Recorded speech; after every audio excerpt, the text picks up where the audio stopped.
Hello and welcome to Medical Dialogues. I'm Anshika Mishra. Here's what I bring to you from the world of medicine. Do glucose level affects cognitive performance in people with type 1 diabetes? A new study led by researchers at McLean Hospital and Washington State University have demonstrated that naturally occurring glucose fluctuations impact cognitive function in people with type 1 diabetes. The study published in the journal NPJ Digital Medicine revealed that cognition was slower in movements when glucose was atypical, that is considerably higher or lower than someone's usual glucose level. However, some people were more susceptible to the cognitive effects of large glucose fluctuation than others. Type 1 diabetes is an autoimmune disease characterized by glucose variability. Previous laboratory studies have shown that very low and very high glucose level impair cognitive function. However, technological limitations made it difficult to study the impact of naturally occurring glucose fluctuations on cognition outside of laboratory, preventing researchers from obtaining repeated high-frequency measurements within the same individual over time. High-frequency measurements are necessary to understand whether glucose fluctuations impact cognition similarly for everyone. In the study, researchers collected high-frequency glucose and cognitive data from 200 individuals with type 1 diabetes using digital glucose sensors and smartphone-based tests. Glucose levels were measured every 5 minutes and cognitive assessments were conducted 3 times daily for 15 days. This data collection allowed researchers to analyze the cognitive effect of natural glucose fluctuations. Utilizing machine learning, they investigated individual differences in the impact of glucose on cognition. Are you also aspiring to excel in medical journalism and delve into the intricacies of health and medical reporting? Explore our comprehensive course on medical and health journalism available at the Medical Dialogues Academy. Learn from industry experts who possesses in-depth knowledge and experience in this field.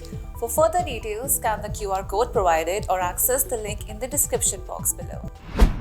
Rheumatic disease linked to childbearing problems, find study. A new study published in the journal Rheumatology, published by Oxford University Press, found that rheumatic diseases can lead to reproductive problems, though some conditions have more detrimental effect than others. Immune-mediated diseases encompass a diverse range of conditions, all characterized by abnormal immune system activity. While some, like type 1 diabetes, typically manifest before reproductive age, others emerge later in life. Scientists have investigated systemic lupus erythematosus for its effect on reproductive health, as the condition increases the risk for some adverse pregnancy outcomes, including pre-eclampsia, preterm delivery, C-section, and low birth weight. However, the impact of other autoimmune diseases, such as psoriasis, on fertility and pregnancy is unclear. In the study, researchers used data from Finnish nationwide health registers to study the impact of immune-mediated diseases on reproductive health measures such as reproductive successes and for women ever having experienced adverse maternal and prenatal outcomes.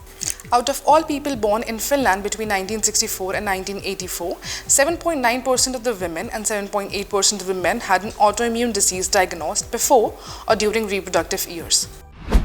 Time-restricted eating may be tied to higher cardiovascular death risk. Find study. According to a study presented at the American Heart Association's Epidemiology Intervention, Lifestyle and Cardiometabolic Scientific Session 2024, people who limited their eating across less than 8 hours per day, a time-restricted eating plan, were more likely to die from cardiovascular disease compared to people who ate across 12 to 16 hours per day. Time-restricted eating, a type of intermittent fasting, involves limiting the hours for eating to a specific number of hours each day, which may range from a 4 to 12-hour time window in 24 hours. Many people who follow a time-restricted eating diet follow a 16:8 eating schedule, where they eat all their food in an 8-hour window and fast for the remaining 16 hours each day. Previous research has found that time-restricted eating improves several cardiometabolic health measures such as blood pressure, blood glucose, and cholesterol levels. Restricting daily eating time to a short period such as 8 hours per day has gained popularity in recent years as a way to lose weight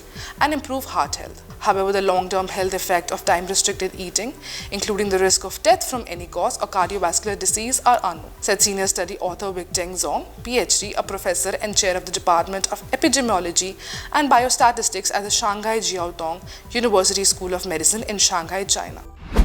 Thank you for watching. Stay tuned to Medical Dialogues for more updates.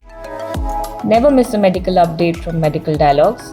Like, subscribe, and press the bell icon.